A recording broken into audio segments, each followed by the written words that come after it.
All right. Hello again, everybody, and welcome to another exciting episode of The Kingdom of the Kael Isles. Yes, this is my custom D&D campaign that the people below me were polite enough to let me run them through this crazy campaign and do things like throw beholder zombies at them. And not hunt me out and kill me afterwards. So, yeah.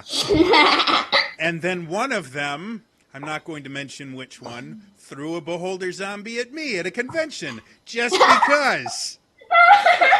Karma is a bitch. That seriously happened. He was so happy, like you could see it in his face as soon as he goes, "Oh, and a beholder zombie." I'm like, "You're kidding me." He's like, "No." I didn't have it come out right away. I waited till they engaged the other stuff. That was you? Oh my. It was hilarious. Anyway, yeah, so to kind of bring you guys up to speed about everything that's been going on, these guys were all brought together, well, most of them were brought together to do a job for the oppressive Eladrin government that rules this area of the world. After blowing up their target, they got stranded on a desert island, met a really, really creepy Eladrin wizard dude on this island full of dead things that were no longer dead. They basically... They murder hoboed the entire island. Like, there's nothing left on that island.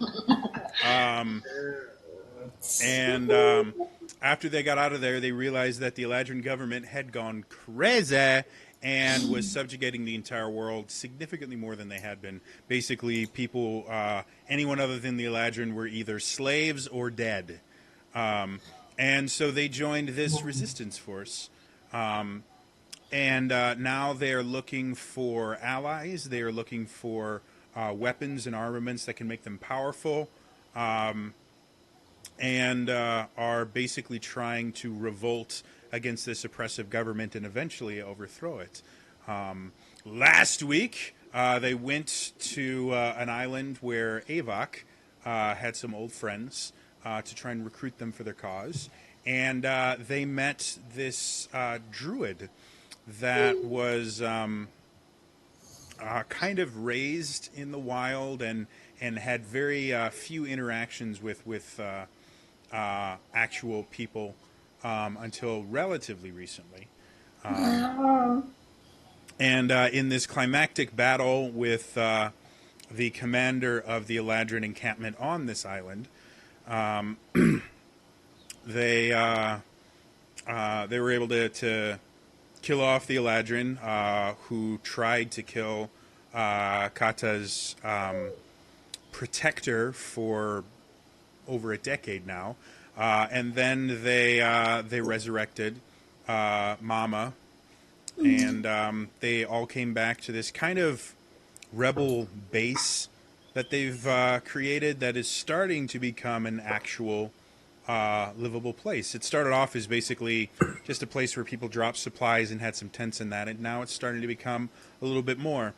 A few days have passed since that happened. You guys have been able to rest for a little bit. You've spoken with the captain a few times to kind of fill him in on what happened and to start making plans about where to go next.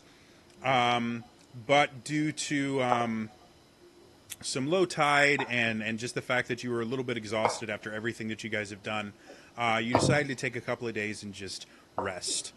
Over the past few days, the druids have been helping to kind of fill out this little refugee camp rebel base.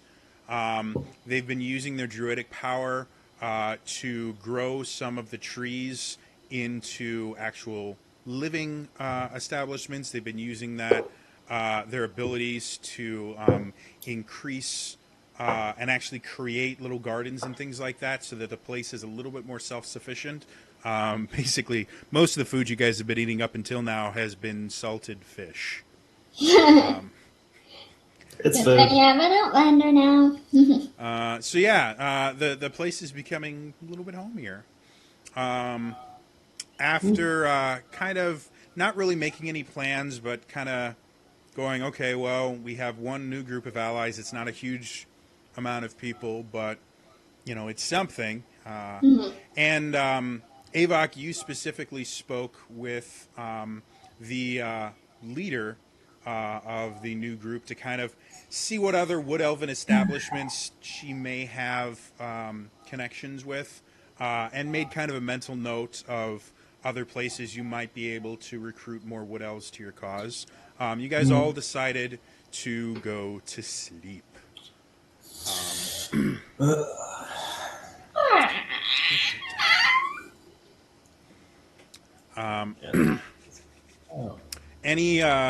Anything you guys specifically want to do before you go to sleep? I don't really have, like, any money on me, do I?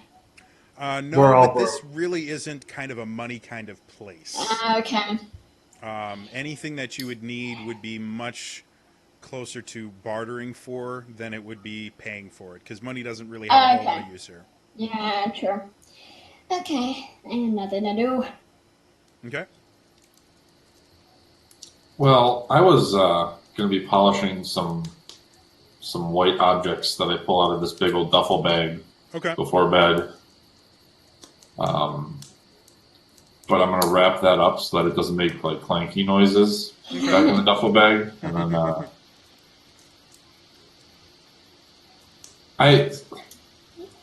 okay, no, that's it for now. Okay. I have things in the morning. Makes sense. Because of the druid's help, it used to be you guys would basically sleep on the ship, because while the ship was not incredibly comfortable, there was more space on the ship to sleep than there was in this kind of cove.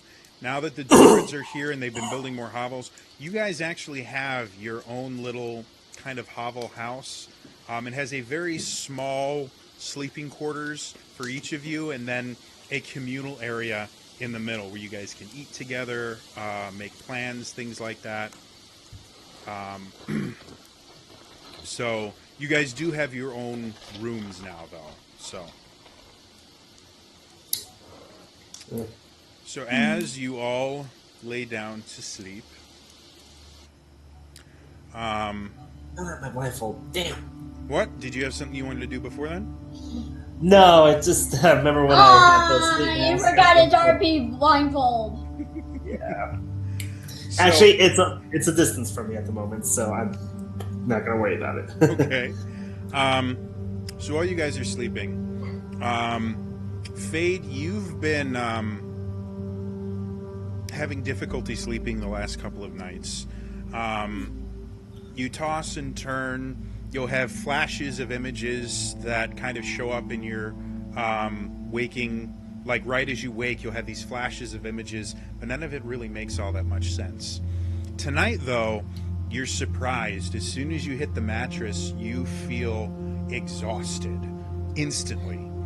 And you can feel sleep overtaking you much faster than it ever has before.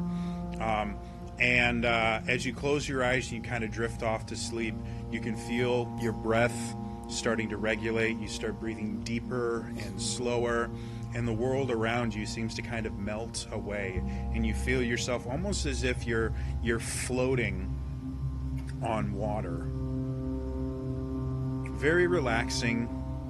And as you're sitting there and just kind of enjoying the fact that this is probably the most relaxed you've been in weeks, you start to notice that as you're laying there and you kind of feel like you're floating, you start hearing the lapping of water, which is very bizarre because you're far enough in that you shouldn't be. You from what you can hear it sounds like you're actually floating on water. Like you can hear the water lapping up against the side of your bed, and you can feel yourself sort of slowly rising and falling as if the tides are moving your bed.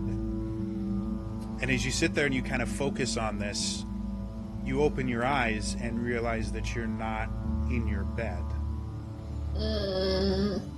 You can't really tell where you are. You just kind of look around and you see you're in this endless sea of black, dark water. And you kind of look around, you notice that you're standing on the only piece of solid ground that you can see anywhere. As much as it feels like there's darkness entirely around you, you can see as far as you could as if it was a bright, sunny day. Which is another thing that doesn't make sense. It's almost as if the light itself is shining black instead of the natural sun rays that you're used to seeing. And as you look around, you start noticing that the only piece of dry ground that you are standing on right now is perfectly circular. And as you look around a little bit more, an indigo light starts to shine from above. And as you look around more, you start to realize that you've been in this place before. I'm very calm.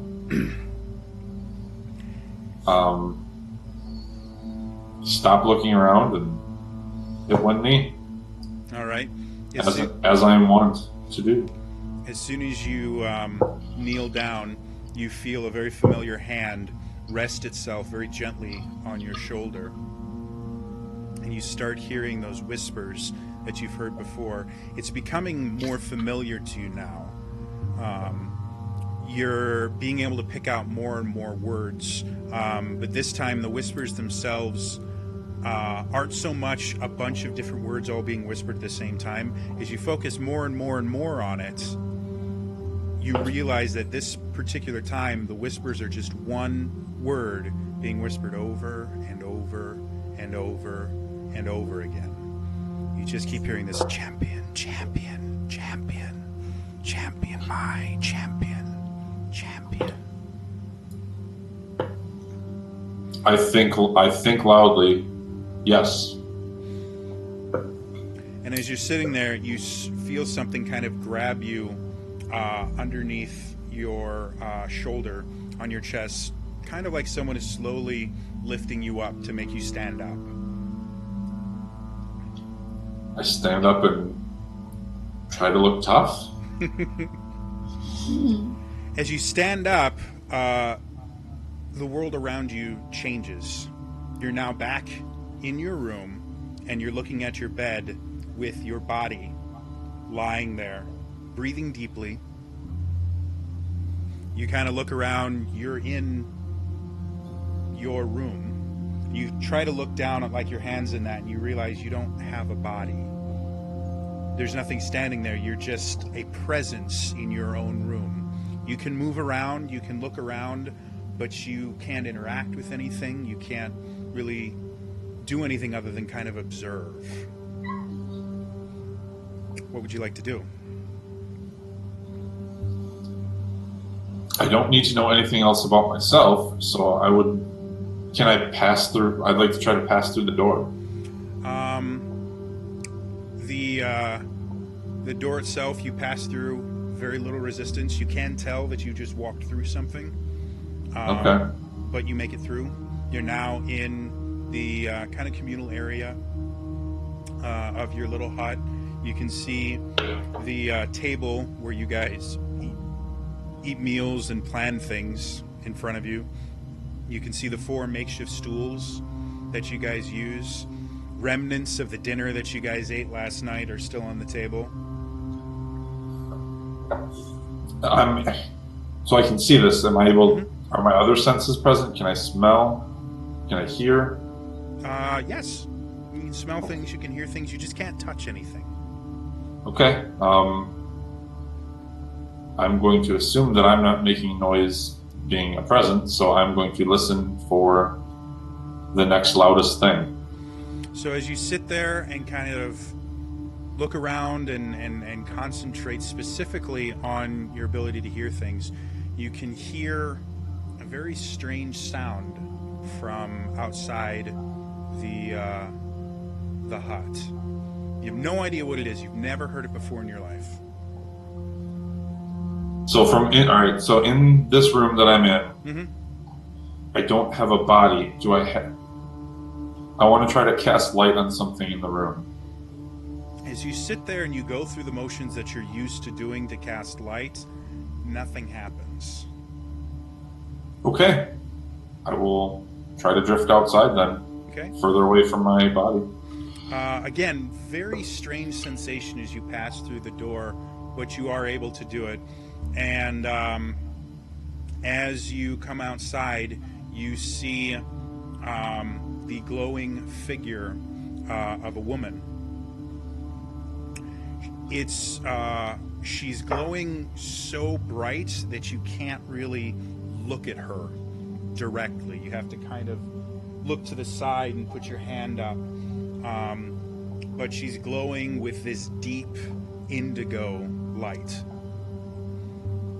The few bits that you've been able to work out, she's wearing a hood and some sort of flowing robe or gown. You can't really tell.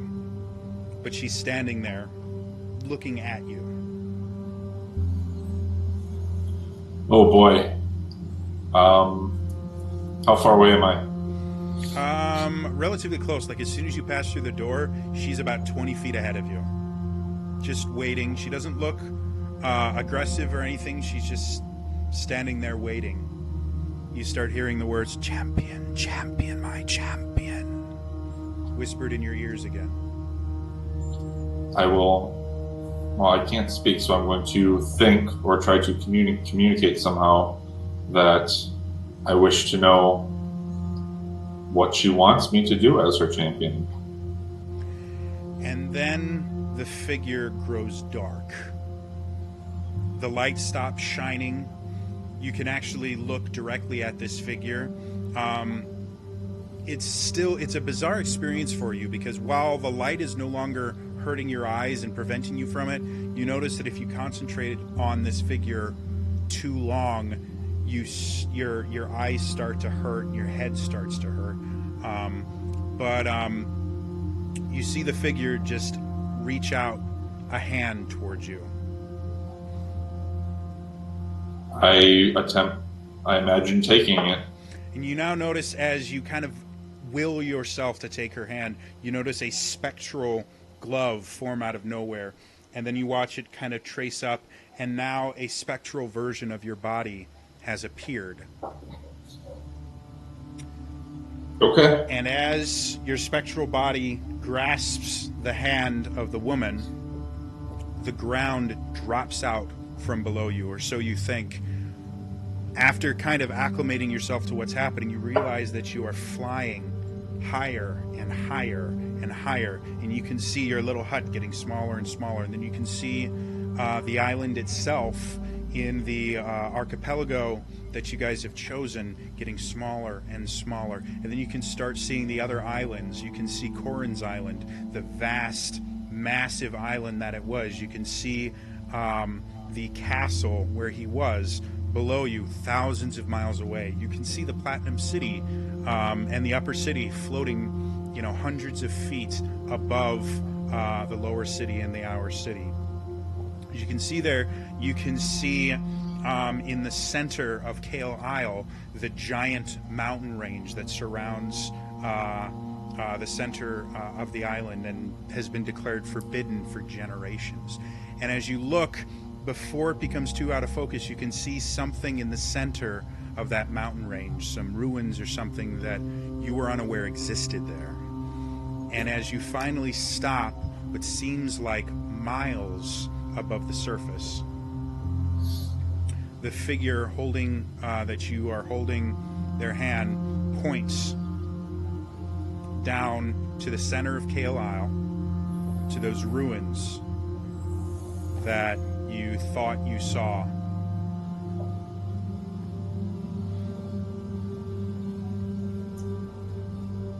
I think destination, question mark. As that happens, you start plummeting, but you don't plummet straight down. You go in this odd angle, and it looks like you're heading directly for this area, and you're flying faster than you've ever seen anyone move in your life. But the wind isn't blowing your hair. You don't feel anything. You're just instantly moving.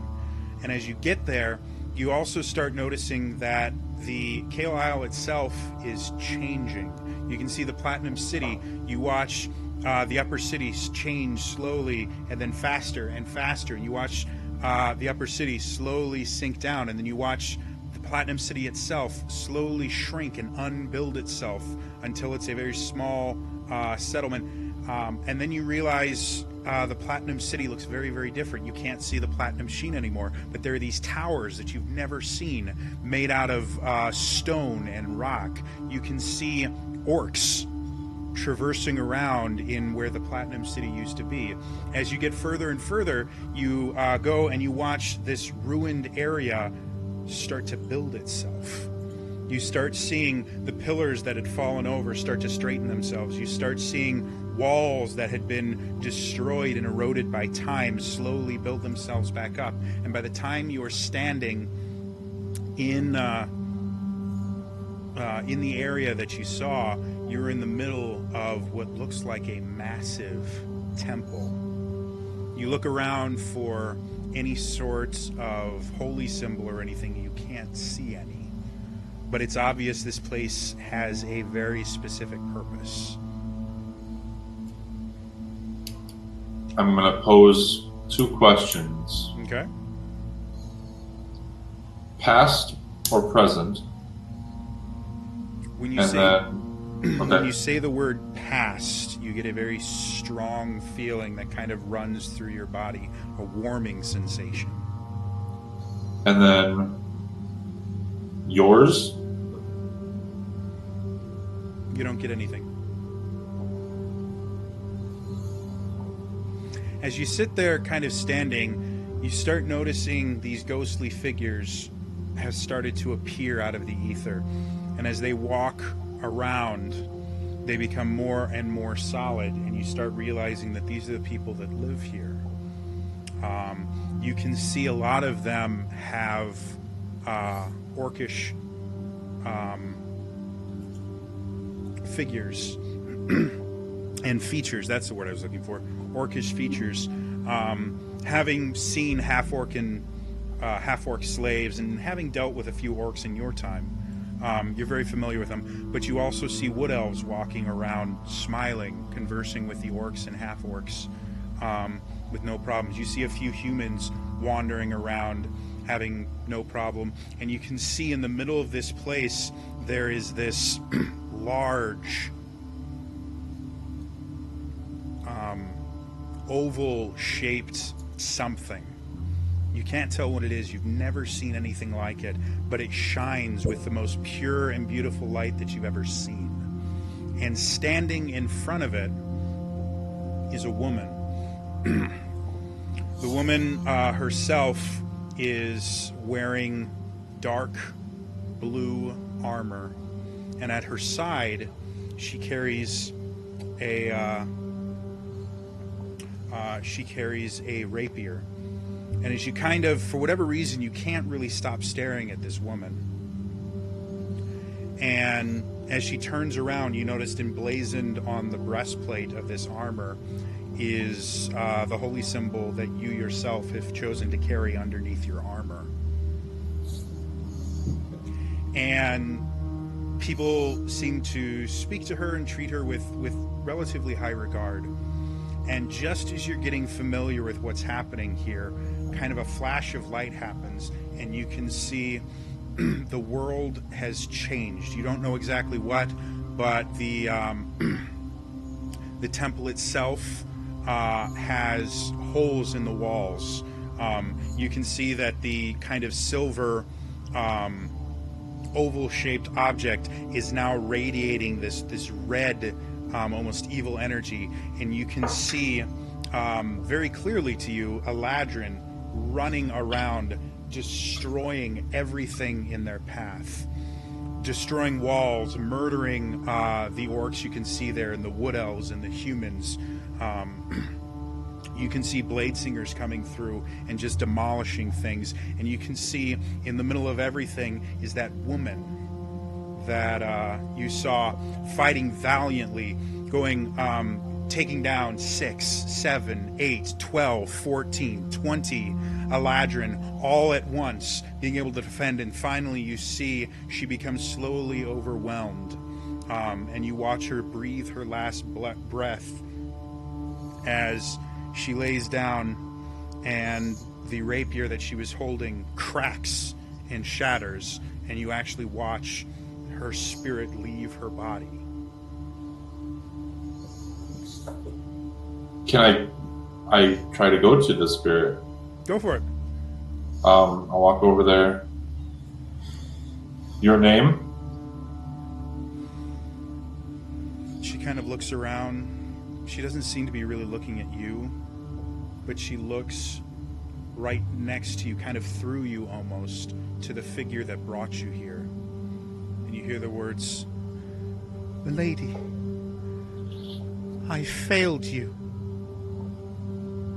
And she drops to one knee, and the figure that has been leading you around comes over, places her hand upon her head, and you watch the spirit slowly dissolve as you hear the spirit itself kind of let out this very kind of relaxing sigh, almost as if an accepting of their fate.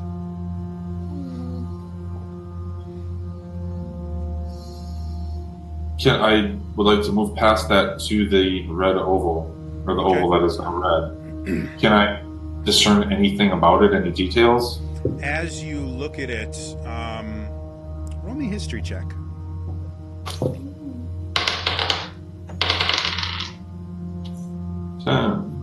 Plus something. 15. All right. This looks like a portal. You've seen Eladrin wizards use them. You've never seen one like this before. Generally, they tend to be... they don't tend to last very long.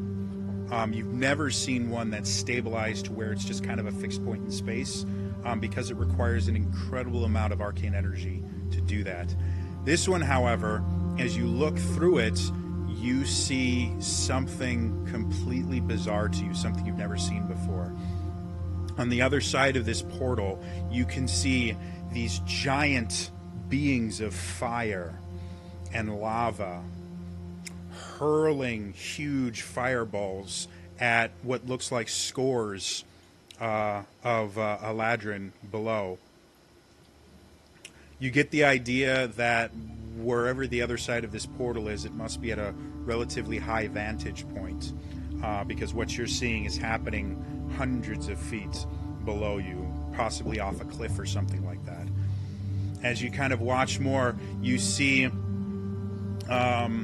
these beings that kind of look somewhat similar to the animated armor that you fought before, but noticeably different. You can see fire kind of pouring out of where their eyes should be. You can see the helmets themselves look like faces. They have mouths that move. You can see that their hands are articulate. You can see in their chests, it looks like a ball of fire is encased inside it. You can see these creatures wandering around, clashing with the Eladrin there.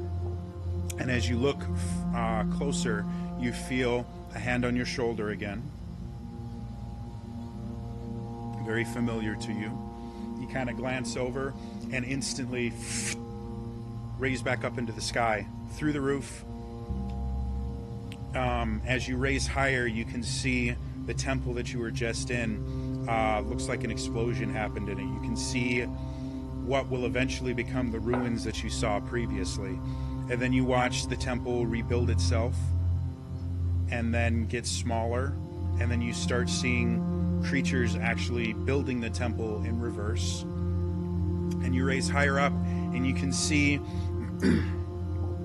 you get so high that you can actually see the entirety of the Kael Isles. In the far east, you see something that you've never seen on any map. In the middle of the water is this massive city floating on the water in the east, far past the furthest island you're aware of. You can see just southwest of it, in between a few islands, another city floating, full of arcane technology and things that you've never seen before. Obviously not Eladrin. And as you look around to the south, right off the southeastern coast of Kael Isle, you see another one of these cities, massive, floating in the middle of the water. And the one in the far east, you start traveling just like you did to the ruins.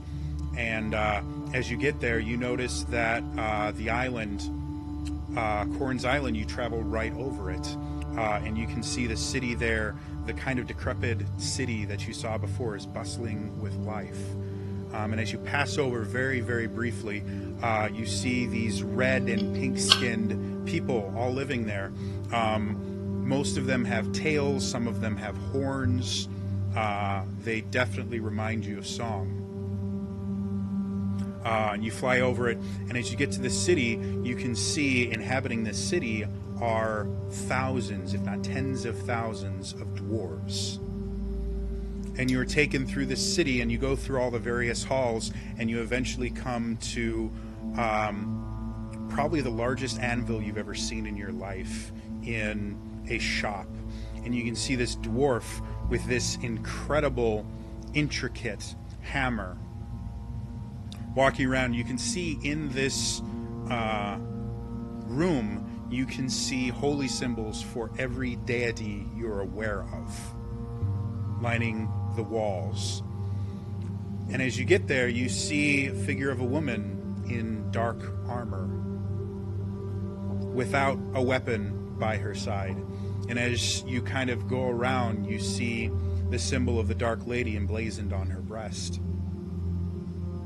And you look down and you can see this dwarf with this incredibly intricate hammer is forging a rapier.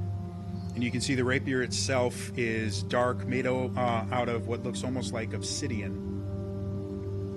And you can see next to it pieces of what looks like possibly a war hammer that he keeps taking from and using them as additional metal to forge this new weapon.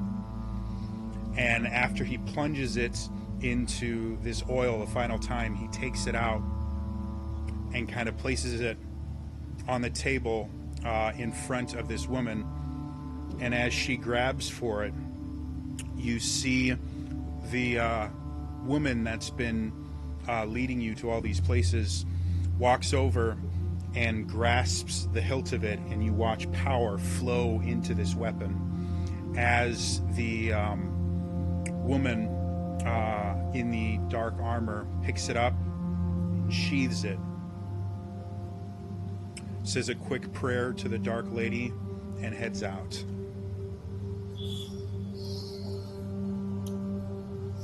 I would like to think of the shards that I saw on the Kael Isle vision. Okay. Can I kind of focus on that, and do I zoom in or out in any certain direction? As you kind of focus on the shards that were used to make the rapier, and they eventually kind of break into that you've seen, you see things start happening very, very quickly. And it seems years are passing, hundreds of years are passing, and you see a dwarf standing there wearing dark robes. You can see the same hammer before being wielded by a different dwarf, the same hammer you saw before, sitting there forging a new weapon. You can see in the place where the warhammer was in your previous vision is now a lance, or pieces of what looks like used to be a lance. And so this new dwarf is taking them and hammering them into what looks like a warhammer. And after he plunges it into the oil for the final time, he lays it on the table in front of this dwarf in dark flowing robes. You can see on the front of the robes is the symbol of the Dark Lady. And he sits there and he reaches out for it. You can see as he reaches out, the woman that's been guiding you goes over and places her hand on it and infuses some power into this.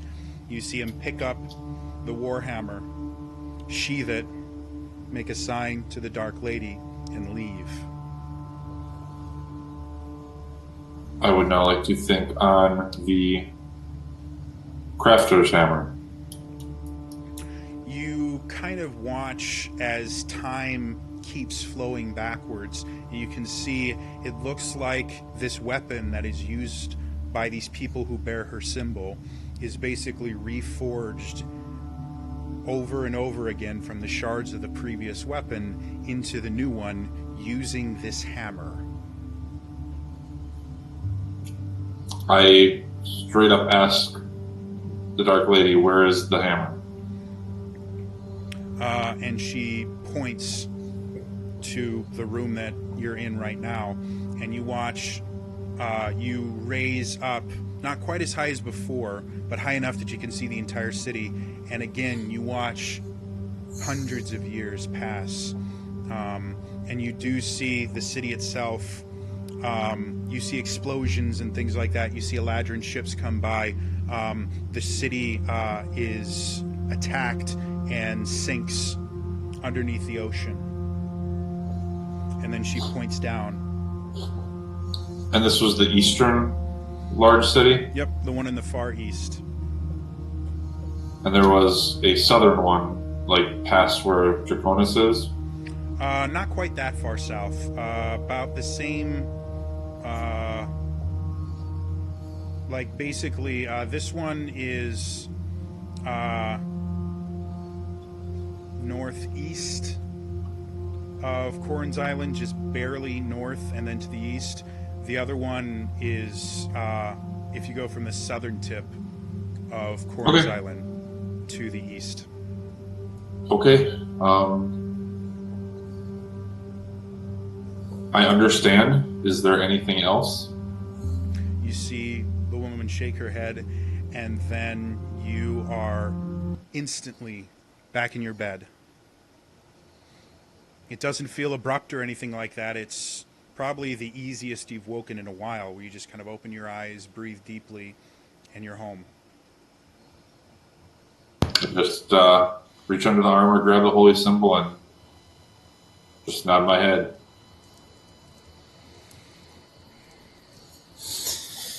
You kind of look around, you realize it's still the middle of the night. Anything else you want to do? Where would the captain be of our ship? Well, of the ship. He sleeps on the ship. He has his own quarters there that are, compared to what everyone else is sleeping in, is rather extravagant. But he's the captain. Obnoxiously will head to where I know he is. Okay. I don't care about the time. Not a problem. While So you're I doing hear- that, Yep. Elaine, Yeah. you Oh boy. you've been sleeping relatively well, but getting used to your newfound power has been interesting, to say the least.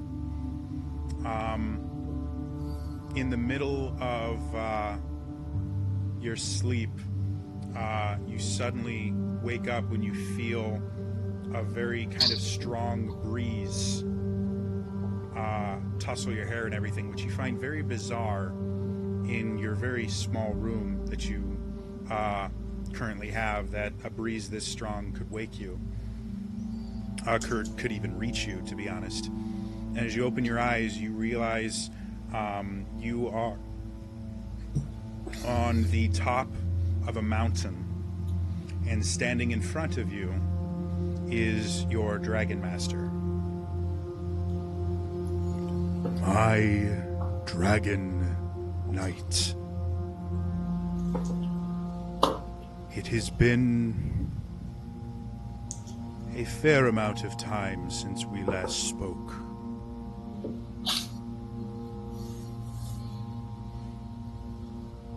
Are you well? As well as I can be, considering the world. not know the gravity of the words you have just spoken. And you watch the form of this dragon kind of shrink down and become the elderly man that you've seen your dragon master turn into before. And he comes closer and he says, "There is something very wrong with this world. I know this must seem strange to you. This is when your senses are not occupied by other things. This is how we can communicate. I have hidden myself in one of the mountain ranges that I know few people will venture into to try and heal, regain some of the power that I once had. But I cannot. Something is very, very wrong with this world."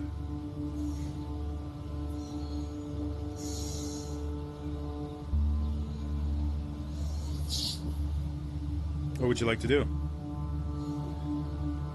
I'd like to ask, like, does it have something to do with the Eladrin, or? I know not. The Eladrin are new to me. They did not exist when I ruled this area. But they have cut off this world, this area, these islands, from the rest of this land and from the realms beyond. I do not know how. I cannot contact my former allies. I cannot go to the place of my birth. I am trapped and cut off from everything save these islands.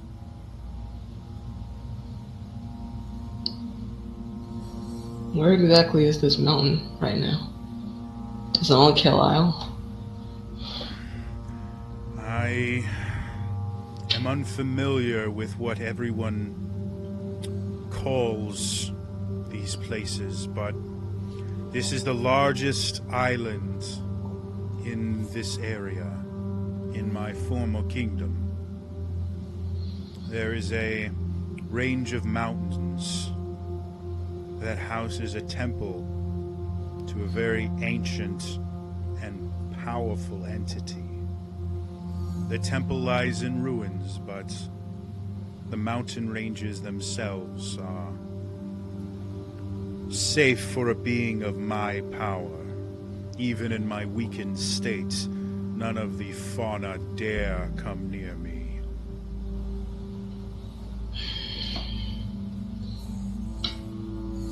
Well, is there anything you need me to do? You must find out what is causing this, what has trapped me here. I know not of what is creating it, nor do I know the location of whatever device is doing this, but it is preventing me from recovering.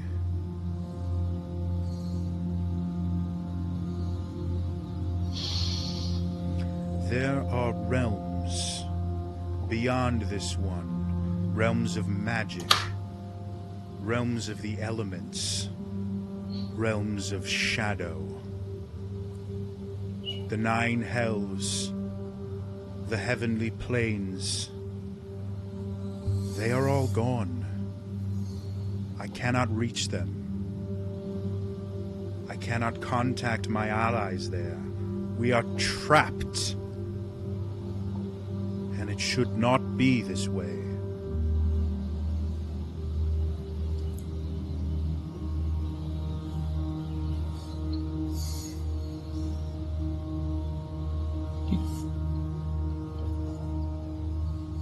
Some kind of magic?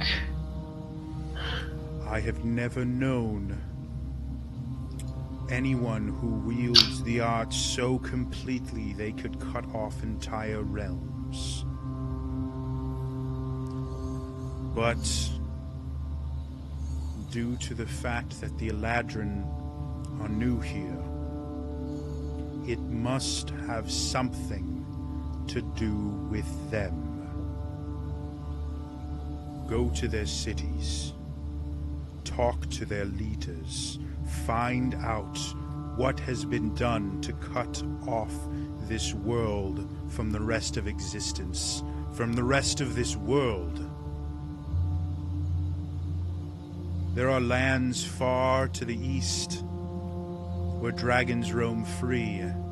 There's a continent to the north populated by creatures that are part serpent, part humanoid. I cannot get to any of them.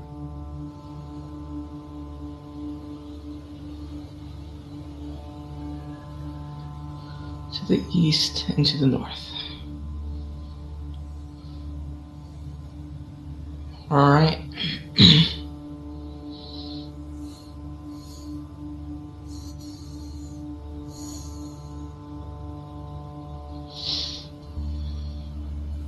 Can't really. This is your quest.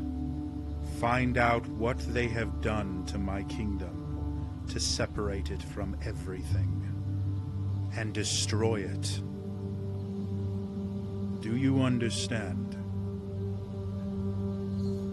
I do. Then return to your rest. I will try to contact you again if I discover any new information, but... And you watch him slowly kind of collapse down to one knee. This is draining. I must rest. Of course. Go, my dragon knights, enact my will on these lands again. Goodbye. I'll do my best. And with that, you're back in your room.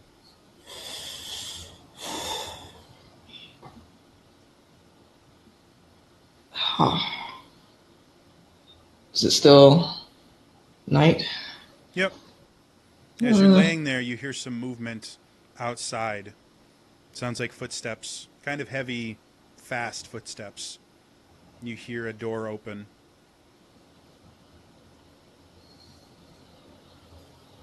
I'm gonna ignore it. Okay. Just think about what just happened. All right. So, do I hear the footsteps? roll me a perception check.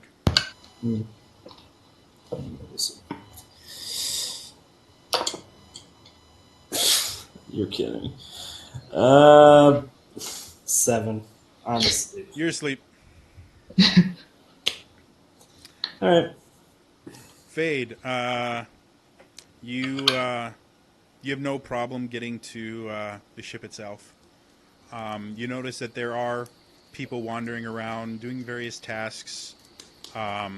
You wander by the night watch on the ship itself. These are the people that are either the low guys on the totem pole or have somehow pissed off the captain or the first mate. They're swabbing the decks there, which you're very familiar with. I say you missed a spot and point at the area. One of them kind of turns up and is like, sorry, Fade, is that you? What you doing up at this hour? Did you piss Captain in off the his captain quarters? again? What? Not yet. He's asleep right now. Okay. You might want to hide. He's not going to be happy in a few minutes. Oh, shit. And I go right for the door. You make it to the door. The door Is it itself- locked? Yes. Remarkably enough. I will knock obnoxiously. Knock, knock, knock. Captain! Knock, knock, knock. Captain! Knock, You knock, start knock. hearing. Captain. Do you speak? Really? Do you speak Dwarfish? Dwarf at all? Dwarven. There we go. Negative. You Maybe I have should've- no idea what is being said in there, but it does not sound happy. You hear banging and pounding, and eventually you see the door swing open violently, and you see the captain standing there in a nightshirt. And that's it. However, Cool. He has a wicked-looking axe, gleaming sharp, in his right hand. He's like, who the bloody hell has decided that it's time for me to... Oh, it's you, Fade. What the bloody hell are you doing? I don't even acknowledge him. I look past him. Is there like a table with maps or anything on it? There is. I point over there, and then with my arm out pointing, I just kind of like walk past him. Aye, this is my... When the bloody hell are you... What? And he's following behind you. He's like, this is the most rude. I am going to have you swabbing dicks for the rest of your bloody... I look at him. I look for any objects. I pick it up, cast light on the object, and then like open up the map and put it on so that we can see the map. It's illuminated, and I want to point to where I saw the eastern island. What is here? And you see him kind of look at you very strangely. Yes. You're pointing to ocean. There's nothing there on the map. What city was here? I'm staring right at him. How do you know about that, Aladrin? Those You know I'm a records cleric, are gone. right? They don't exist. Your people wiped it off the bloody map. You kind of knew that. I pull out the holy symbol, let it kind of like it's on a chain. Like kind of like let it drape up, clink on my armor. I've got alliance. I know some things. Something is very wrong with you. That's an understanding. Yes. You haven't answered my question. That is the sunken city of Domdarel. I look for a writing utensil and a scrap of paper. Mm-hmm. And I, to my best ability, I try to draw the forger's hammer that I saw with as much intricate detail as possible. Roll me a performance check. Oh, nice. Performance 9. Aww. So you draw Plus a hammer. 1, 10. Okay. You draw a hammer. You try and put some stuff. Art has never been your specialty. Sure. He's kind of looking. He's like, it's very nice. If I had somewhere to hang it, I would. As I'm drawing this, I see how horrible it looks, and it's not at all what I want to draw. So I start to try and paint a mental picture with my words and describe the giant anvil in the room with the deity symbols. And as you say that, you're like, he looks like he actually goes over to his bed and sits down, and you can see like his face has gone a couple shades lighter. He's like, you kind of knew that. That's I shouldn't know under that. the ocean for hundreds of years. Most of my people don't know where it is.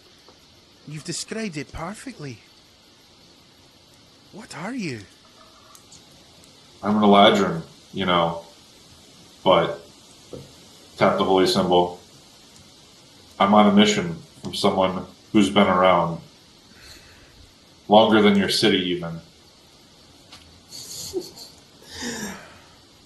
This close to playing the Blues Brothers. Domdarel was one of the largest dwarven cities ever in this area. It's, my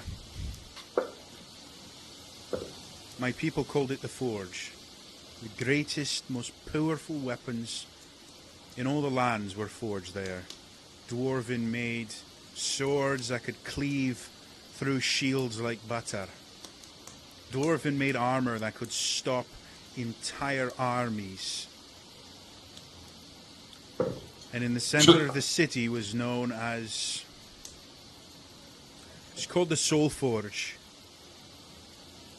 Champions of the various deities would go there and have marvelous weapons infused with the power of their gods to carry out their will. But we're talking about something that happened hundreds of years ago. It doesn't exist anymore. It's ruins. It The may hammer not. you're describing, they call it a soul hammer. That's the only thing that could be used to forge these weapons. But it was lost with the city. Not lost, misplaced. And just Now to we're kind of show arguing off. semantics. I don't have it, and neither does anyone else. No, but we're going to get it. And then I throw up a spiritual mace and have it floating near me. We're going to go get one of these. Oh, for Pete's bloody sake. Is there a reason this couldn't waited until the bloody morning? I do what I'm told, just like everyone else. Oh, gods.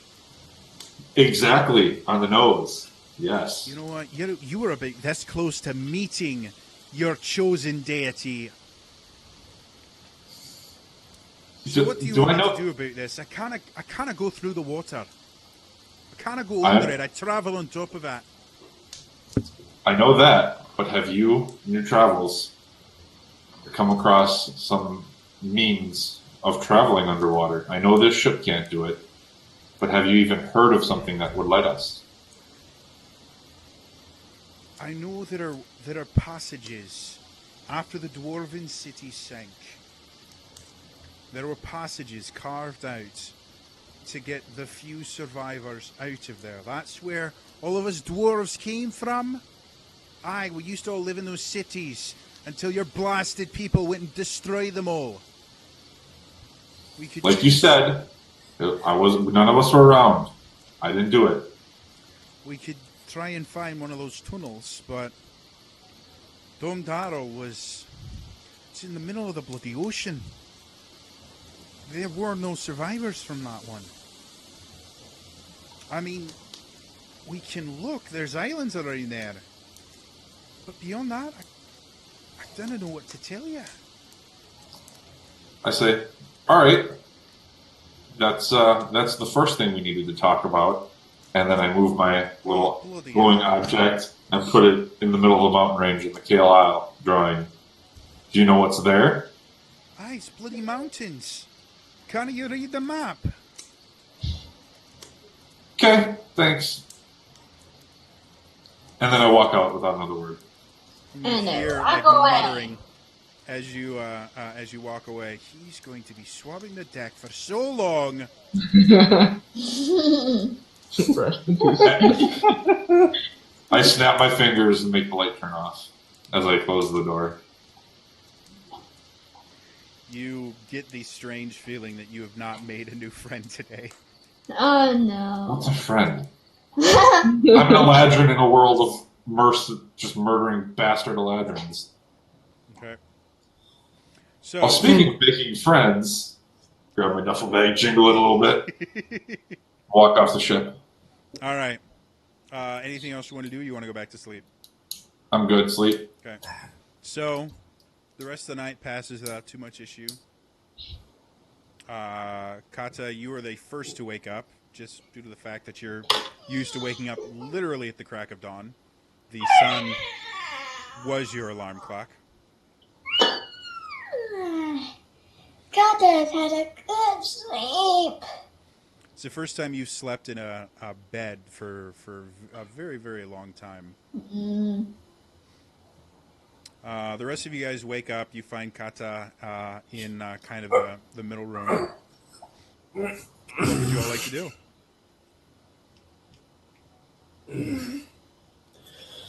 Hey kid, you're awake already?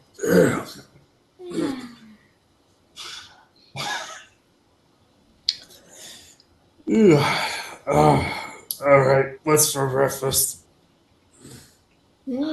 As he asks for that, That is a good question. he's going to hear some noise in the common room, and there's going to be a skeleton making breakfast. You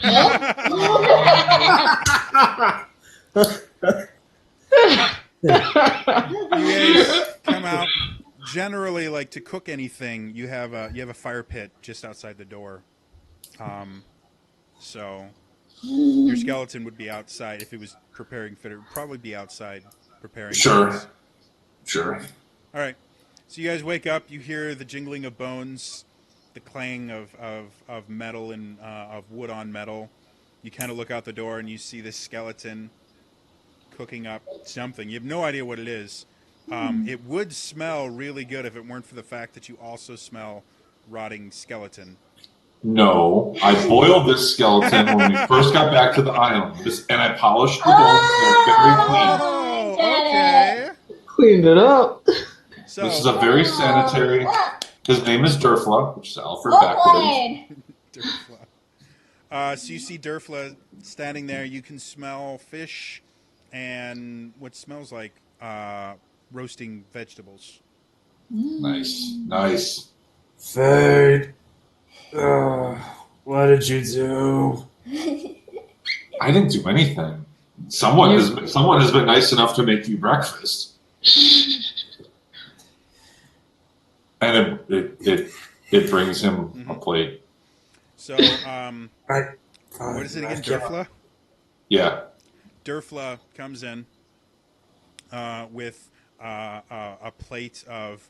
Durfla is not an amazing cook. You basically have chopped up fish with vegetables that have all been kind of like fried together. It's definitely edible. It's nothing fancy. And then you can see a loaf of bread next to it. Do you think I could possibly go out and search for like maybe berries or stuff that's edible? Other stuff? Growing in the... The skeleton kind of looks at the food, looks at Kata, looks at the food, looks at Fade. Yep. Single tear. Its shoulder blades sink, and it turns around and walks up to the fire. Walks out. It wants to add to the meal. Dejectedly walks out. Oh, you just the ruined kind of this. makeshift garden that the druids have helped cultivate. Kinda sorry. You weren't aware that the That skeleton apparently have literally wore its feelings. heart on its sleeve. Oh man. Aw. All right, so what do you guys want to do? I'll wait till our druid friend gets back. Oh, If she's going. should I roll survival? You actually don't have to. Like I said, the druids have made a garden, so you basically kind of pick some. You see some druids there.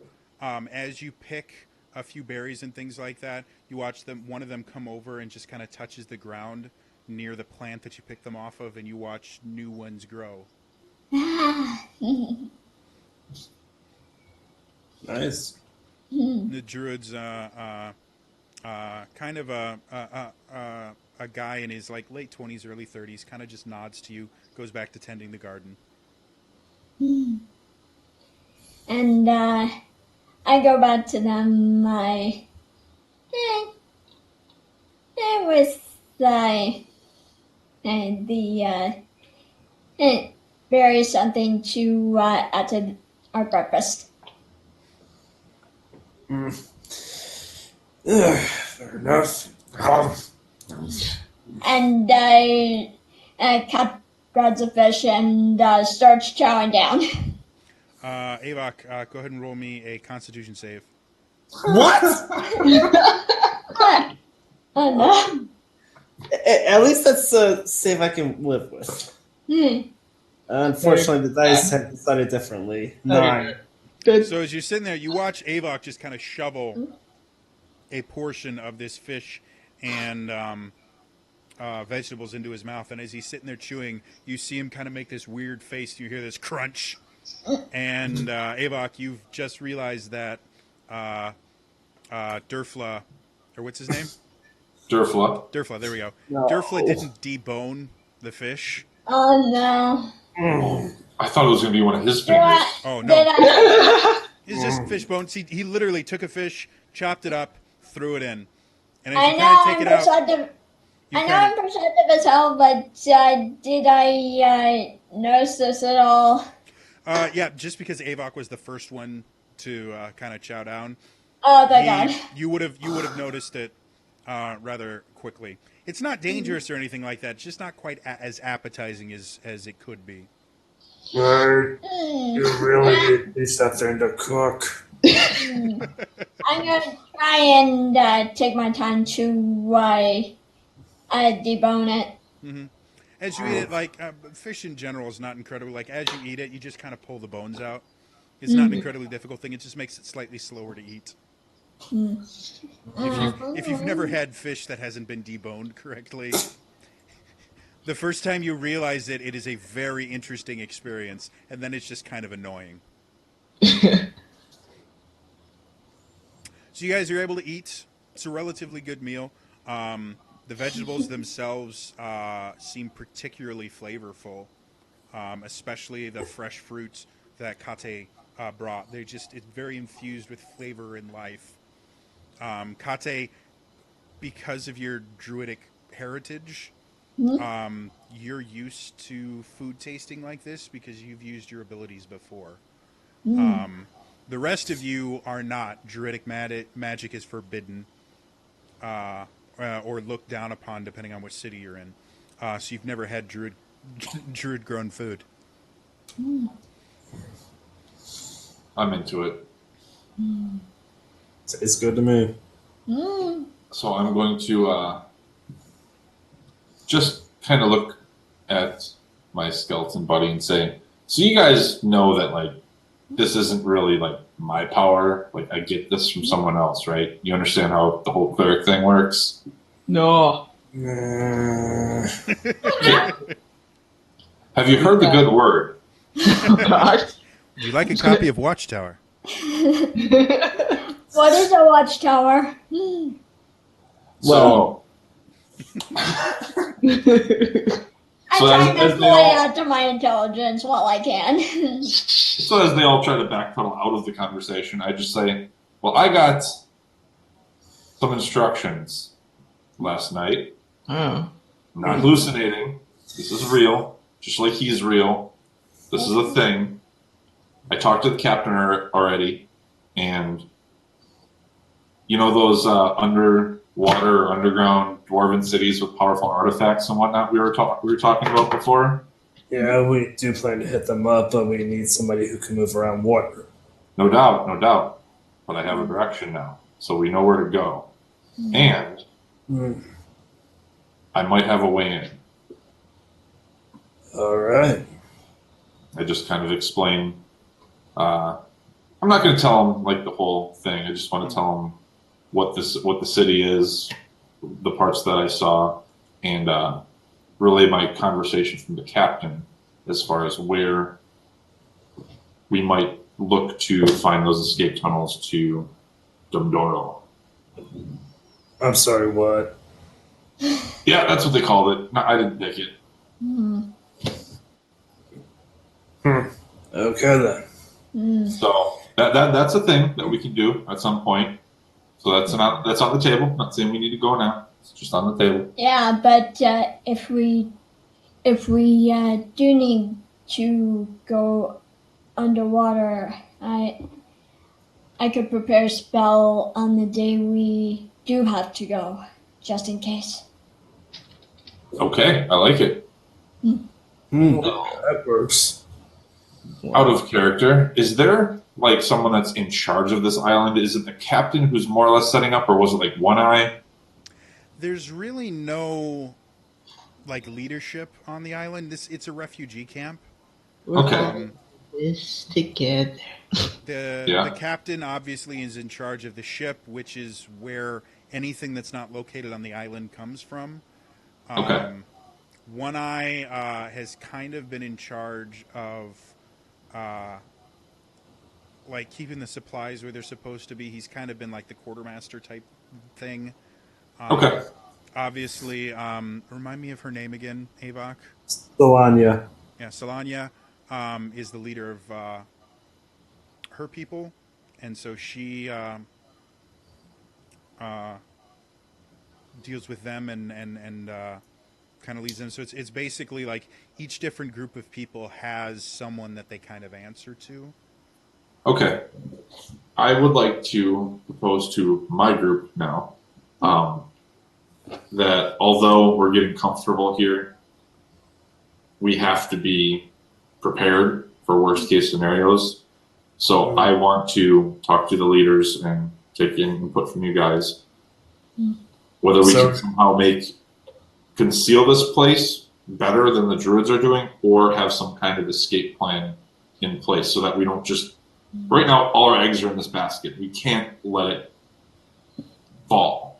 We have to have some way, like if we get hit, that we can survive. Mm. Yeah, that's a good idea. We really need to come up with some sort of backup plans because I feel a little vulnerable. Mm. And like the last thing we did, it ended not so well. I mean, we got out, so that's a plus, but the last 2 islands we left, it was kind of a mess. So yeah, we gotta stop leaving trails. Yeah. And then Ava takes a look at Elaine for obvious reasons. What? I don't know what you're talking about. But on the subject of receiving orders, I don't know if you guys remember that the dragon. no, I don't remember the giant dragon that gave you magical powers. Tell me more about it. Just making sure. Just making sure. Yeah. All right, what did the big beastie say? I'm assuming you're in communication or some freaky way. Some way, I'm not completely sure on it exactly, but he basically told me he isn't able to heal right now because there's something going on, and I basically explained to them the whole thing about what he said about being cut off from the realms and junk. Like there's no heavenly, there's no 9 hells, the elemental planes. And then I told him about, he said there was a city to the east and a city to the north. Boy, I sure hope that there isn't a big, thick cloud of mist hanging around us right now. Yay. Okay.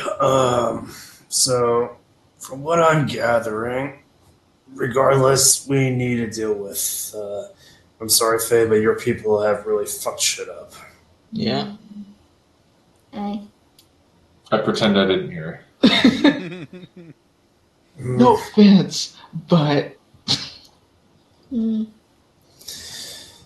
Okay. Well, anyways, no. God damn it. So I guess our next thing to do is pretty much assemble the captain, One Eye, and Soul into one council meeting. Is that what I'm getting here? Yeah, let's not forget Mama. Let's not forget who? Mama, Mm. the probable leader of the druids, I would guess.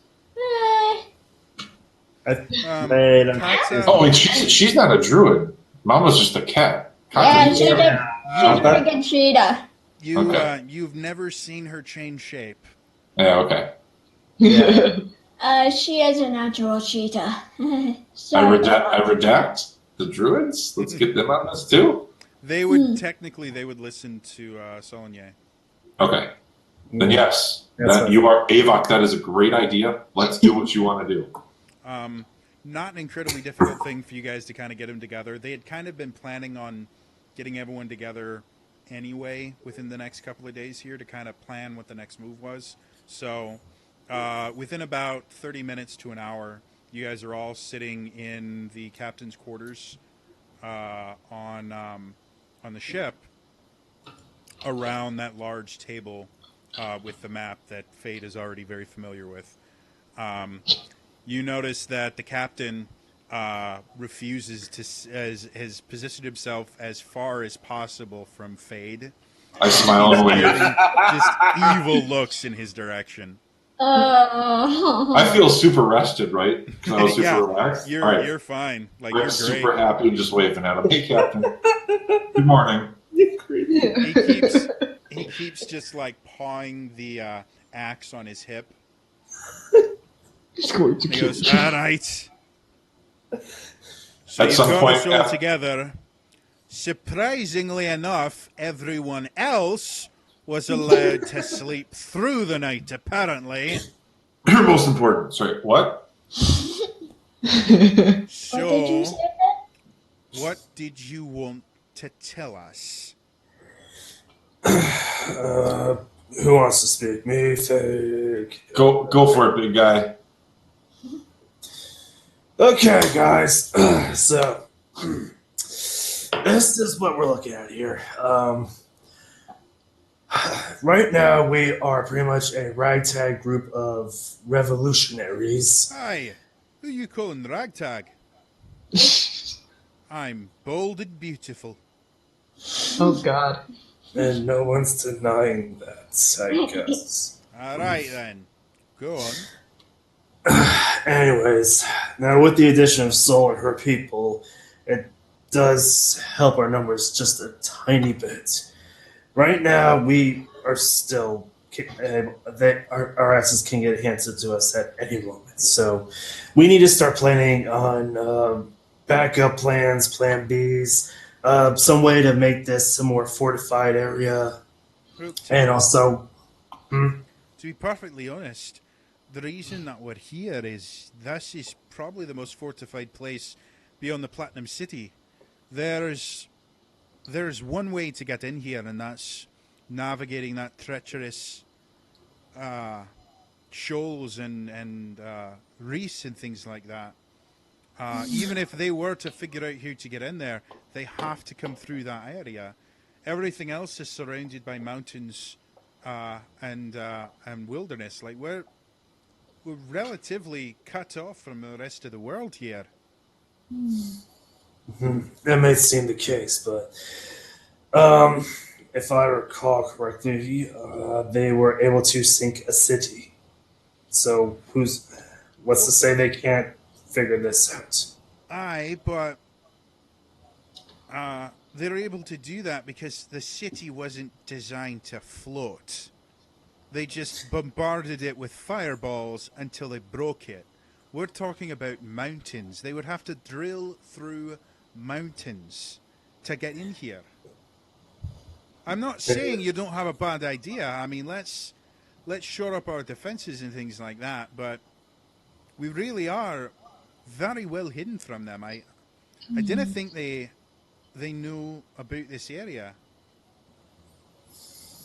All right. Well, There's some point.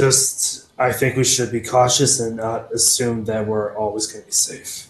I never assume that I'm safe. I'm just saying we're safer here than we are out in open water.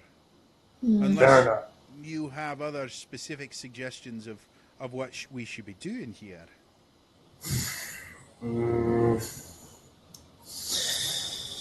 At the moment, I'm not too certain. Right now, we still need to bolster our numbers, and that involves going to different places. We need to equip ourselves better. That involves going to hard to reach places, which Fade already brought up to us. He and I had a lovely conversation that we will more likely than not be revisiting at a moment of my choosing. At some point, my skeleton walks up behind him and just brushes his shoulder.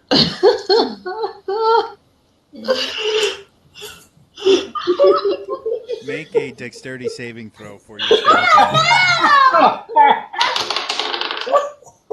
14 on the die. He's probably got a negative, though. Skeleton, probably. Hold on. Skeletons Skeleton. are kind of agile. Plus 16 to not whatever. So you see, faster than you thought was possible, he swings around, takes his axe out, and just takes this massive swing. The skeleton itself kind of jumps back and just stands there, not in an attack position. And the captain goes, We've been attacked! You knew this was going to happen! Get ready! And he grips his axe in both hands, his battle axe in both hands, and gets ready to fight this skeleton. Where are your friends, you beastie? He points right at me. I wave. Hey, buddy. Distancing self from fate. Oh, hey, Captain. This is my friend. Oh, God. And you watch him kind of look around sheepishly. He puts the battle axe back on his hip, walks very nonchalantly towards you.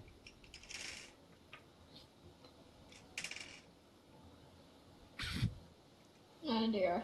Well, no, because you wouldn't be expecting it. That's a lot better. 24 hits your armor class. Absolutely. You take 1 point of bludgeoning damage as he bops you upside the head. That happens. You earned that, you bastard. And he goes and sits down, slightly more smug than he was previously. Good. All right, so do any of you have any real ideas about how we can shore up our defenses? Concealment spell. We We don't have have to- anyone with that kind of magic. Can the druids get together and Well, have they they've discovered already- any moon wells on this island yet? They've already sort of grown some overgrowth to make it difficult to see us, but a spell like that would take a very powerful mage, someone we don't have here. Mm. Yet. If you We're not happen to done find finding out. one, might be useful. Noted. Look for mage. There's a lot of things we can do before. Oh, God. I know there's... You were saying something? We need to be prepared to evacuate as well, not only defend. I'm not saying we can't defend this, but as Avok was saying, we need to have contingency plans. Well, that might be a wee bit harder. The only way in or out of here is by ship, and we have one. And you're standing in her. Fair enough. So, do we have enough material to make more? I pull out my light hammer. Because Old One Eye kind of trips up now. He's like, ooh, we don't have enough to make something too large, but I'm sure with, and he kind of looks over and, you think he's attempting to smile, but it looks more like he's baring his teeth, at Solonye. He's like, maybe with their help, we might be able to make something. And Solonye kind of looks at him. Avok, knowing her relatively well, you can tell she's slightly disgusted. But she hides it well and goes, well, I can speak with the druids, see if they can grow us some tree trunks that we can hollow out, perhaps? Ooh, I like that a lot. Perfect. One Eye, how's your wife? Oh, and you see him just kind of take off. You didn't even realize he had a cap on. It was so kind of covered in his matted hair. He kind of takes a, oh, the sea took her from me many years ago. And then he kind of looks over at Solonye. But it's been long enough that I'm always looking for someone to replace her. Yeah, I'll talk to Song about that one.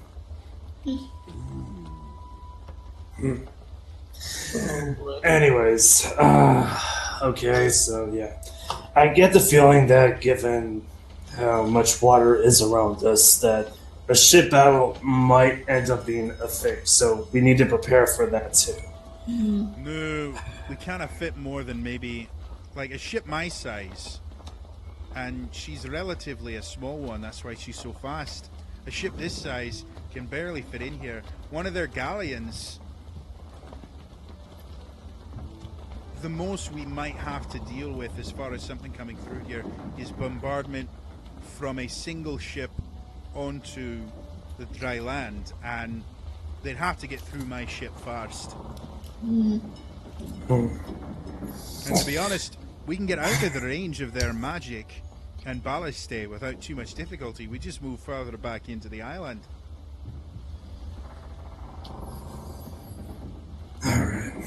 Defense isn't as much of an issue as I thought. Aye. No, you bring up good points, and if we can find something... Like, I'd love to mount some ballistae around here, but I've got the one on my ship, and that's Soul, and I can't get rid of it. We use it. Does anyone remember where we sunk the pirate ship? You guys actually have no idea where you were when you did it. Oh, right, yeah. Never mind. You know, it was close enough to that island you were on that you washed up on the shore, but... Spiders. Yeah. Yeah, it's a lost cause. I'd start describing the oval with as much detail as possible. And when I'm done, I look around and see if anyone is reacting. They're all Does looking anyone at you know like what you're that crazy. is? They're all looking at you like you're crazy. Okay. I feel That's like a very lovely story. Thank you. Does it have a moral? Or is it just meant to make children stay in bed at night? No, the world is in chaos. I'm just trying to make sense of it all. And the skeleton starts clapping for me because I made it. You guys hear this very bony clapping sound. I'm done. I got nothing else to talk about. Other than one. Yeah, that's... Alright, so now that we've talked about the defense of this island, what about everything else? What do we want to do now? well, I'm trying to think, and that's something I'm still trying to get used to that, because it just feels weird. I'm used to taking orders. Anyway. What about you, oh pointy-eared, middle-of-the-night waker? You seem to have plans. I do, as a matter of fact. Why, thank you for bringing it up, Captain. Oh, I'm going to be bringing that up quite a bit. Okay. I lay out the location of the sunken city to the assembled people, and I bring up the captain's point of the dwarves were able to escape that city through tunnels. We need to go find one. I have a good idea where we could start looking. No, maybe you misunderstood me. The dwarves were able to escape the other cities through tunnels. I've never heard of any survivors from Dumdarrow. That's too bad. Well, I guess I didn't have to wake you up after all. Theoretically possible. I'm just saying I don't know what any of these tunnels might be. And I don't know anyone that would. There's a bunch of islands around there. We can look for them. I'm just saying this might be a wee bit of a needle in a haystack. Okay. I want to ask the captain if he knows anything about an island to the north with serpent people on it.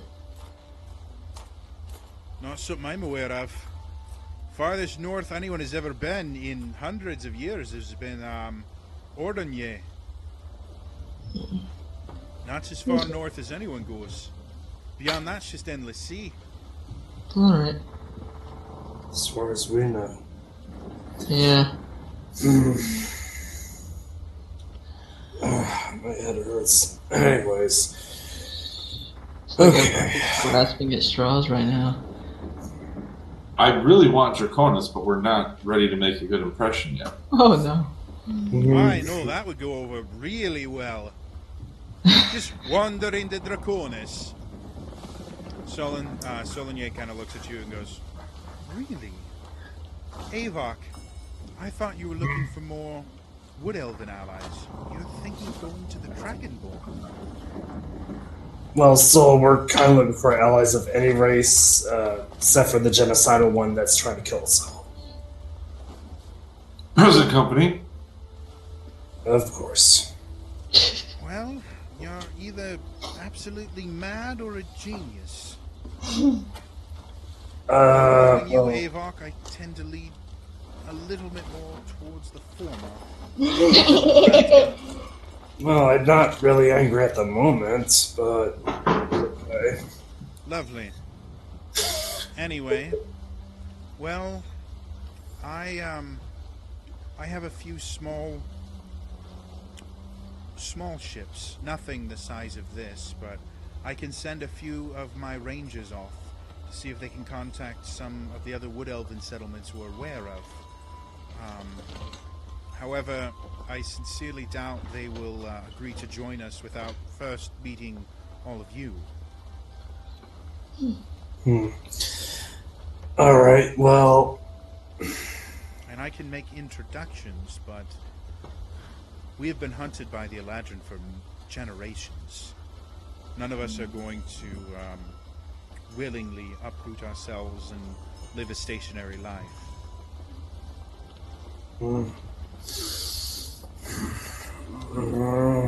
Trying to think what our next course of action should be. Guys, I could really use some help because my head hurts. So Olgoth was like the gladiator port. They've got the arena there. Yeah. The gladiators, at least the ones that survive for more than a week, they're a hardy lot. If we could get them on our side, those would be... I've seen some of them with the strength enough to take out 10 Eladrin short swords without much difficulty at all. These are powerful men. Ooh, this sounds good. However, first you've got to get into the bloody place, and then you've got to break them out. You're talking about maybe 50 to 100 gladiators that are still alive. That's pretty damn good. And then you see one eye kind of perk up. He's like, well,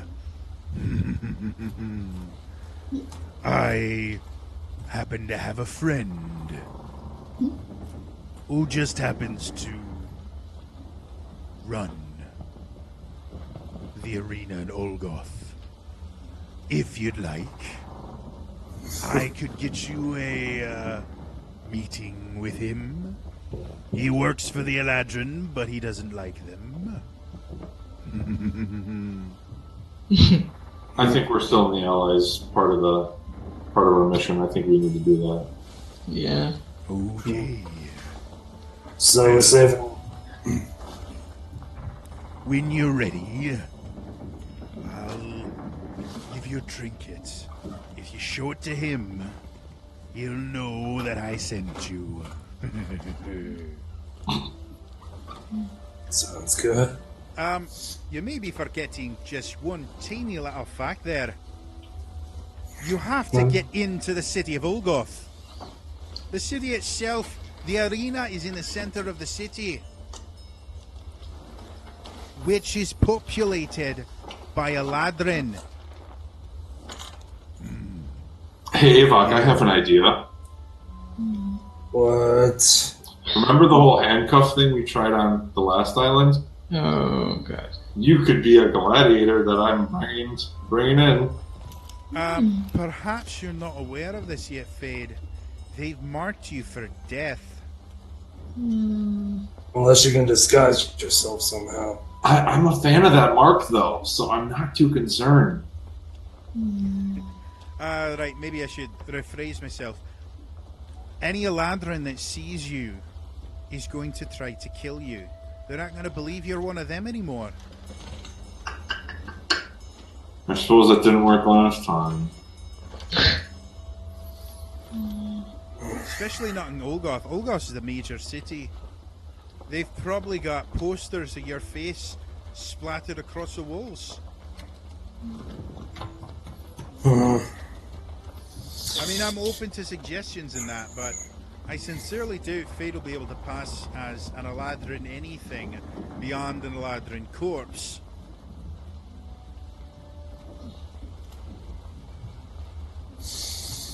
I do like to fall down a lot, so maybe we could put a pin in this idea. I don't know. It's up to you. If you want to try and sneak into the city, you can do that. If you guys can think of a diplomatic way to go in. If you want, there are people who surrender themselves to be gladiators. They just don't quite happen to be as famous as all of you. Yeah, that's. And you, little one, and he points at Elaine, you're not allowed to be a gladiator. Fuck! What am I supposed to do? Why is the You're world... Eladrin, you're supposed to suffer and die. They just don't let you die honorably. Hmm. It's up to you. It's a good idea, and if you've got a contact at the arena, that's good. You just got to figure out a way in. All right, out of character, one more question about the Southern Isle that I saw in the vision. Mm-hmm. Was that the one that had all the arcane technology, or was that the Dwarven Isle? All of them had arcane technology, but definitely not Eladrin technology. Okay, That was how they were floating sure. through some sort of dwarven magical means. You're not too much sure beyond that. So the information we have from the captain on our current map, the island with the city Amun Bell on it, the southern island. Do we have any reconnaissance of that place at all, or does the captain? I'll ask the captain. You're familiar with the city of Amun Bell being an Eladrin. It's an Eladrin city. It's the closest city to Draconis. And so that city itself and the cities of Emi, Thir, and Philahil have all basically been their garrisons. They keep a fairly large number of troops there, specifically in case the Dragonborn ever try to leave Draconis. So they're military cities. Amun Bell is much larger than Emiathir or Philahil, but All right. So here are some other ideas to the group. We have one ship and some elven not ships. Why don't we larger canoes? longboats? Okay. Kind of like longboats. You know, they're not meant for like deep ocean traveling, but they're large enough that you could affix a small sail to them and travel, you know, between islands. What about taking up the pirate's life and try to commandeer another vessel? I just feel like we should not be doing all the reconnaissance ourselves. We're just going to run into a garrison of troops. If we have another ship doing this legwork for us, and then eventually getting the info from them, it'll just be safer. Well, see, the only problem with that is we can steal a ship if you'd like. We need a crew. Poor people. So many things. Alright, that's entirely up to you. If you want to go get the gladiators, you can. Just got to figure a way into Ulgoth. If you want to go tramping around the seas looking for a tunnel to a city that no one ever escaped from, we can do that as well. Burn everything, it'll work. Aye, fire is the solution to everything, as everyone knows. So, all right. What would you like to do? It's entirely up to you. Yeah, I'm just kind of spitballing. So we got the elves. So we got Soul from Ordinier. Is that right? From the small island like south of Ordinier. Okay. I feel like maybe we should just stick to that area for a little while. Our presence isn't super known there, I'm sure. Like, rather... Well, you did kill a high-ranking Eladrin. Well, that's besides the point. That's going to happen everywhere we go. All right. So we can either take our previous actions as they're going to be there, or they're not going to expect us to stay there. Because staying there would be dumb, so maybe we should go back to that area, because why would they put a bunch of their troops and resources in a place that we've already been to? Okay. What would you want to do there?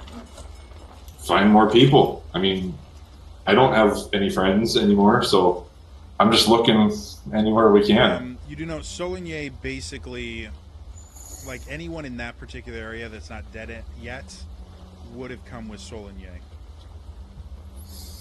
Like the other two islands have very large Eladrin presences, Okay. and are relatively small islands. So, All right. What else do I know in regards to like very developed cities? Are there any places of higher learning, mage academies, anything like that around? the Platinum City has the best Academy of Magic in the known world. Anything not on the Kael? Not really. Like, again, because arcane magic is so coveted by them, most mages learn it in the Platinum City. There's going to be wizards and sorcerers and things like that in just about every Eladrin city you can find. But as far as like cities that are really known for something, Olgoth has the arena. Ordinier, until relatively recently, had an army of half-breeds that they used to wipe out a lot of different things. The Platinum City is obviously the Platinum City.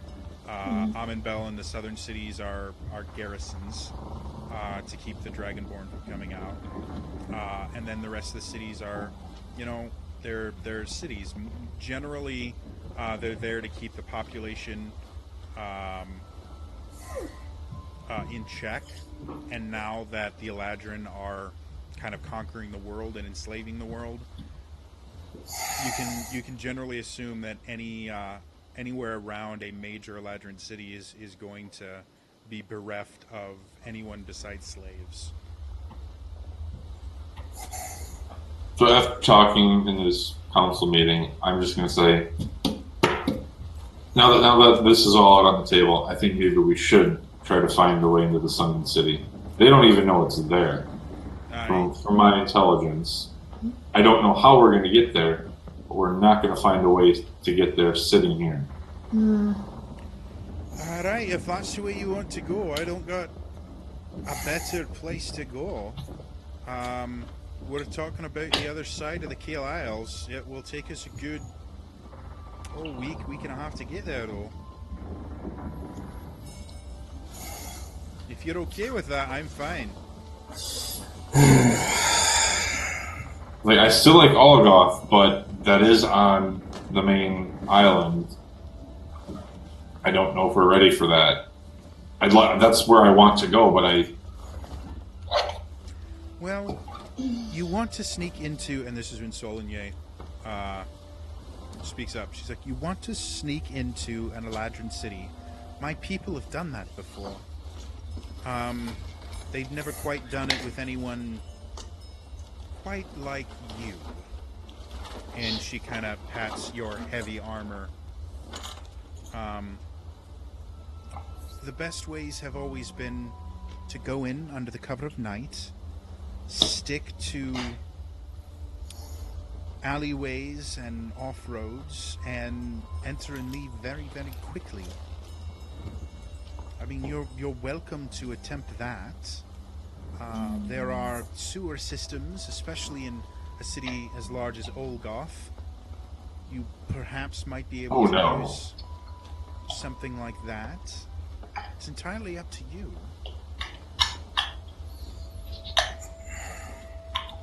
I look at Elaine. You'd be comfortable sneaking into a city, right? With blatant prejudice I say this. And then I look at Kat. Would you be ready to enter a large city with a lot of people?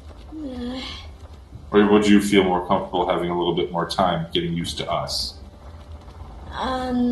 Maybe having a bit more time to get used to you guys. Okay, I point east, and then I leave it to the group to decide. That is my vote. So what do you guys want to do? Still Got a thinking important all about. city. You've got an arena. I'm still thinking all goth. All right.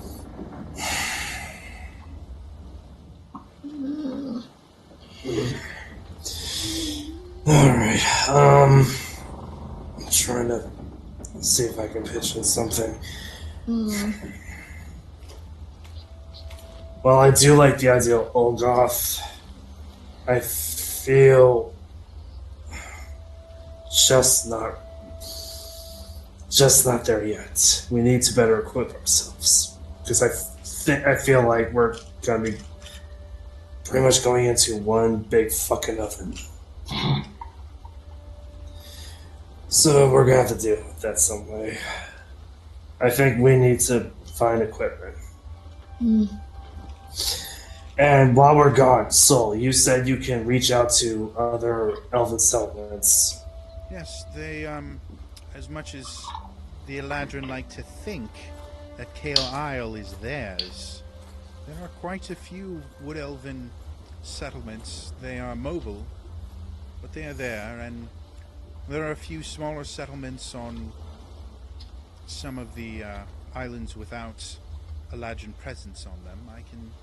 I can send some of my rangers out to try and contact them, at least find out specifically where a few of them are. My sister actually lives on Kael Isle.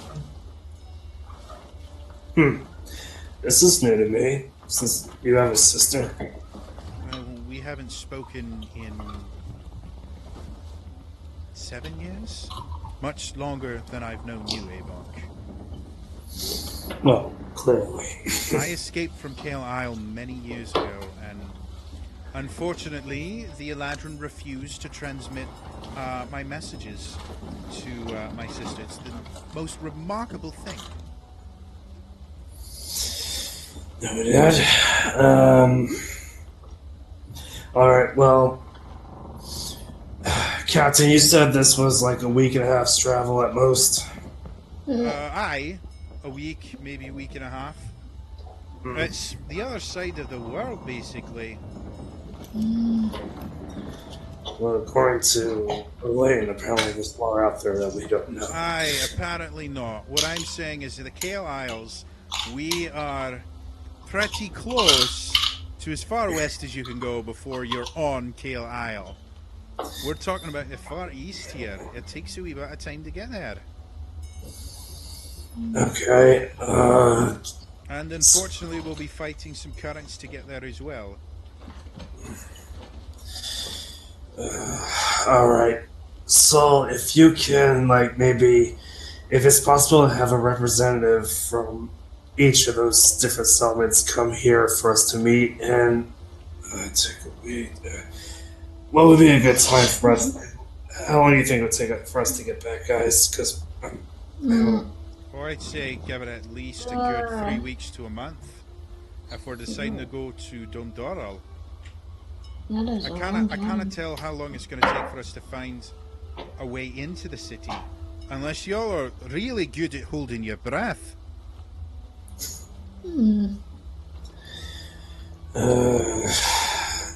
crap biscuits.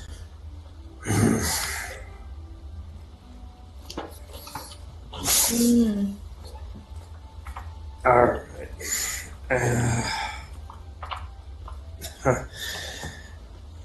Fuck it. You know what? Just what?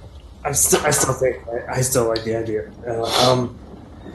Okay, pretty much. We'll head over to Dom Toro. Darrell. It I rolls don't off the speak- tongue very well. I don't speak Dwarven, sorry. Dom Darrell. Okay, so we head there. Takes us a week, so in a week, Soul, send out your rangers. That way, hopefully by the time we get back, we'll meet with representatives and whatnot and go from there. That's all I can think of. All right, I'll send my rangers. Is there anything else you wish to discuss before you depart? I feel like there's something. You know what? It just occurred to me. Oh, that should What be do- good.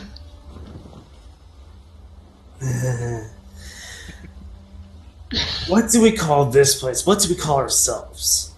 Uh, I don't bloody know. I feel like being anonymous is gonna have to start ending soon. Like, we need to make a name for ourselves. I know it's not the brightest idea, but right now, it may be the best way for us to gain allies is to have like give ourselves a name. Well, it's not the worst idea in the world. What do you want to call yourselves? You guys got any ideas? How about those who wake up people in the middle of the night for no bloody reason? I think that one rolls off the tongue really well. I think you're muted. That was a really good one. If I could say it again. You gonna say it again or no? Fade servants. No. Okay, I look at Avok. I look at Avok. yeah, Avok walks up to you and pretty much just backhands you on the back of the head. Apparently, Fate is now Denozo. I'm not a fucking servant, so get off your high horse, you fucking idiot. I cast command and tell him to apologize. Son of a- oh That would be a wisdom What- saving what's- throw, Avok. what's my Okay. I no! better look. As Spell- well. Fave, what's your spell save DC? 15. I just got a 15. I try again. You see Fade sit there go, apologize. You, And you're trying it again. Son of a I bitch. got a lot of Before you spell can do that- slots. This is important. before you do that, the captain goes, "Oh, for peace, bloody sake! If you donna stop it, I will stop it." Now, He hits me for one more point of damage. I stop. He makes a good point. What do you all want to call yourselves?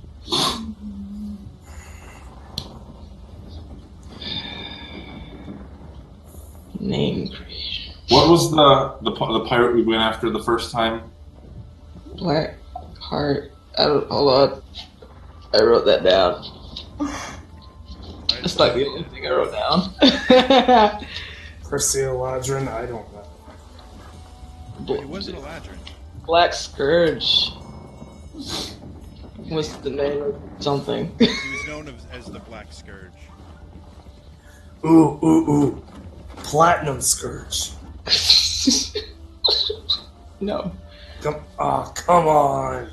I don't know. That's too Eladrin for me. What about that? What about the saviors of Kael?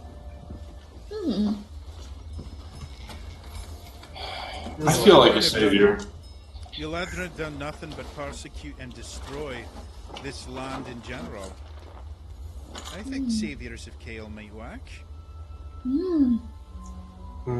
Sounds catchy. It's entirely up to you. I could give a rat's ass about it. I'm not sure about that whole savior thing. It just doesn't feel right for me. How about the socks? An abbreviation of that. The fuck is a sock? Let's just name ourselves shits and move on. The saviors of Kael. That's okay. Huh? We are the super high intensity team. Oh no! I think someone else did that for a while. How about Kael Freedom Fighters? KFC? No, okay. Oh God! I want to suggest something, but her. Crusade. Yeah. KFC. Sponsorship incoming. What's up? Yes, KFC, if you would like to sponsor us with multitudes of chickadee goodness. You wouldn't mind. Biscuits. Oh my gosh, I'm hungry now. Oh, biscuits. Oh god. My mouth is already watering. I have successfully derailed us 6 times tonight. Well done. Kat, you were saying something. Yeah, it's out of character, but maybe the Kael resistance? Resistance. Well, this is gone. You God. could just go like with the Maquis. Name yourselves after French freedom fighters. Never did I say. Yeah, whatever. So we've now spent like 10 minutes on this name, so decide on Yeah. something. Character creation, okay? It takes a minute. Maybe we could decide on the way. Yeah. Yeah. On the week and a half Not travel. the week, yeah. Come This up is with a name We'll do it as over we the go. weekend. So you guys are heading to Dom Doral then, or Olgath, or where are you guys going? I guess Dom Doral. Let's try to gear up. Okay. And I want to ask, well, I guess I'll ask everyone there. So you all have kind of have an idea of what we do. Do you have anything that you could maybe send someone to train us on the way to improve our skills? Oh, I didn't have anyone that could train you. We barely have enough people to keep this settlement going, unfortunately. Solonier kind of turns and is like, I too, with the fact that my rangers will be going out and the druids are spending most of their time just making sure that everyone is fed, I have no one who would be able to train any of you. Old One Eye just sits there and goes, I can train you. Does anyone want to know how to make my famous rock soup? Turflo would. He kind of looks over. Turflo's already I'm trying to make some stuff.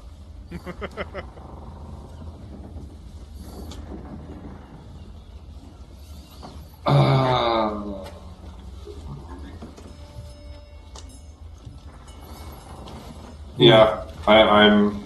Yeah. All right. Well, they adjourn the meeting. The captain starts getting everyone ready for a long voyage. They start taking on water stores and food and things like that, so they can make the journey out there and back.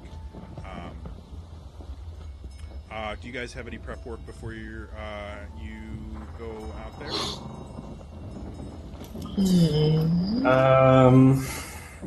I think Avok's gonna chat with Soul for a bit. Okay. Oh, this Yes? is just.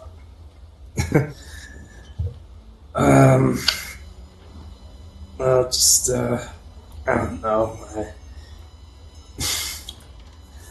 It's just interesting how how this stuff happens. Oh, I've stopped being surprised at the chaos that you cause, Avok.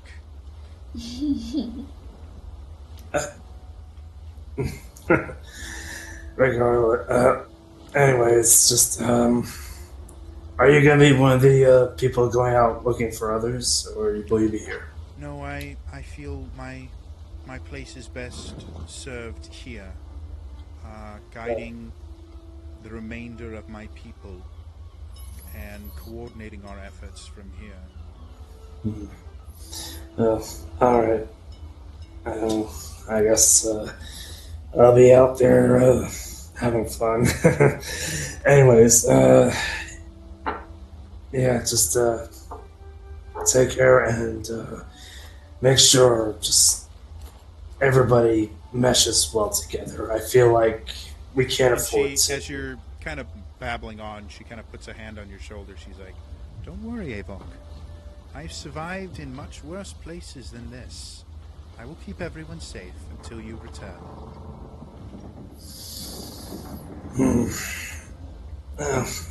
Good. Alright then.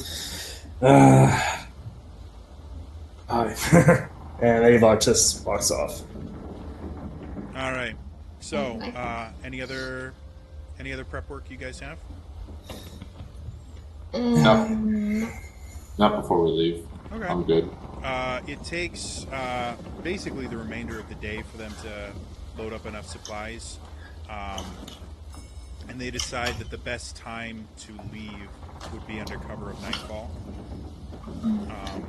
So you guys are able to leave. It takes you about 30 minutes to get through all the reefs and shoals and things like that, and then you're out on open sea. And at least for tonight, that's where we're gonna end it. So, Yeah. anyone that is currently watching on Twitch, thank you so much for tuning in. If you missed any of the episode, I do upload these all to my YouTube channel, youtube.com/TrainerJody. Otherwise, you follow me here on Twitch, you can see whenever I am streaming. The first and third Tuesdays of the month, I run this campaign. The second and fourth Tuesdays of the month, I run the Tyranny of Dragons campaign, still on this channel, so you can tune in every week to watch me harass people that weren't smart enough to say no when I said, hey, do you want to play D&D with me? Beyond that, you can follow me on Twitter. I'm at TrainerJody. I always tweet about this stuff before I go live.